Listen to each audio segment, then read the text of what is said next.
Picture in your mind for a moment your favorite hobby or activity, the things you do to escape all of the stresses in the world and enjoy this beautiful life that we are all living.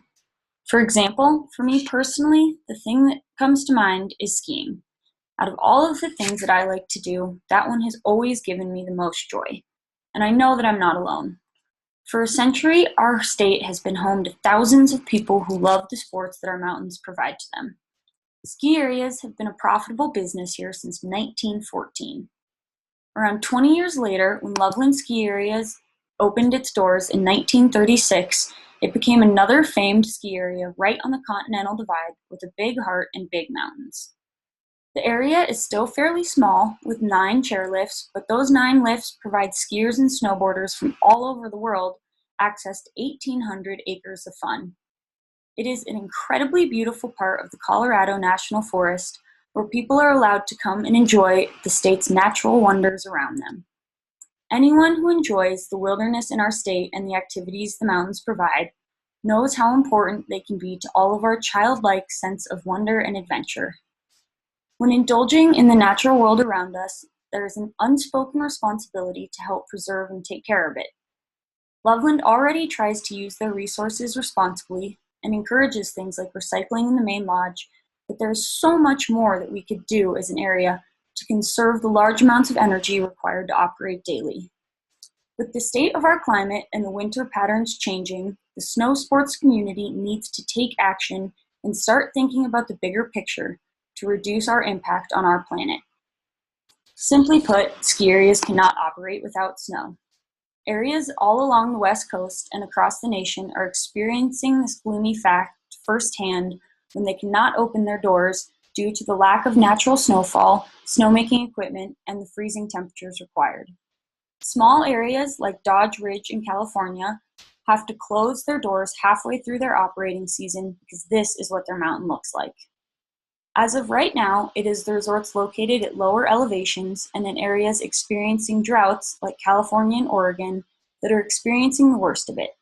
But as our planet continues to warm, areas at higher elevations, like here in Colorado, will become increasingly threatened.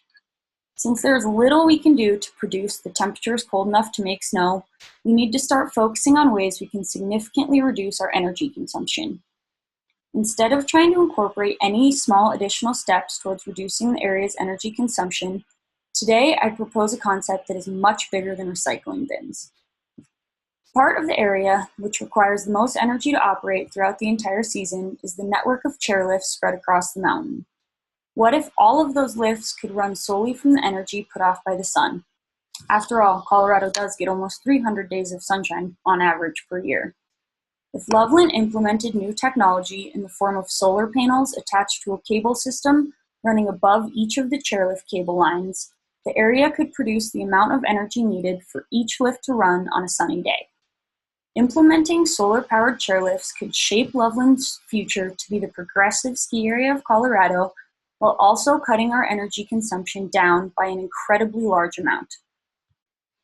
In Switzerland, the small town of Tiena has put itself on the map by building the first ski lift to be able to run entirely on solar energy. When the town needed to replace their old ski lift, they decided to do it the right way and invest in their future. They installed the first solar cable system of its kind integrated directly into the ski lift cables, running up along the mountain. Approximately 80 solar panels were attached in between the 450-meter-long cables that automatically tilt to follow the sun rays and rotate when covered with snow. The lift can get up to 800 skiers and snowboarders up the mountain an hour. On a sunny day, the solar cable system produces twice the amount of energy the lift needs to operate, with the extra energy going to support the local power supply. Once the ski season ends, the area becomes a mini solar power plant for the town. In their case, their lift is also connected to the local power supply for cloudy days and snowstorms, but generators could also be used as well. Even though the solar panel cable system would be a high upfront cost project that would take a lot of time and work over the years, the amount which could be saved in energy costs would pay off the upfront costs in a matter of years and help to conserve the large amounts of energy contributed from burning fossil fuels.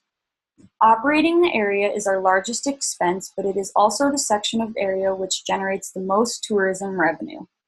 If we could cut our energy costs from operating area down by a considerable amount while still maintaining the same amount of revenue generated by area operations, we could increase our overhead profits by a large amount. The US alone consumes the most energy out of any nation in the world, and a lot of states in the US benefit from the revenue generated from winter tourism.